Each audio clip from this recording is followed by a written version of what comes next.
স্বামী হলেই যে আপনি অনেক মূল্যবান হয়ে গেলেন বা আপনার সম্মান সমাজে বেড়ে গেল, বা স্ত্রী ঘরে আছে দেখেই যে আপনি সুখী হয়ে গেলেন ঘর থেকে, এটা কিন্তু কোনো কথাই না। যদি আপনার জীবন সঙ্গী স্বামী ভালো জোটে তাহলে আপনার জন্য পুরোটা কাল জুড়েই খুব মঙ্গল আর ভালো। আর আপনার যদি স্ত্রীটা ভালো হয় তবে কিন্তু আপনার ঘরটা অনেক সুখের শান্তি।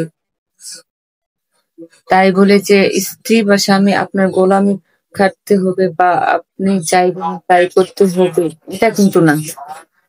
আপনার পক্ষ থেকেও তার জীবনে যথেষ্ট স্বাধীনতা দরকার, সাপোর্ট দরকার, সম্মান দরকার। তাহলে আপনি একটা উত্তম জীবনসঙ্গী পাওয়া সম্ভব। শুধু বিয়ে করে রাখবেন আর আপনি কোনো কিছুই মূল্য দিবেন না, কোনো যত্নই নিবেন না, এ থেকে তো ভাই কোনো ফল পাওয়া সম্ভব না। তাহলে আপনি সরি বলতে পারেন।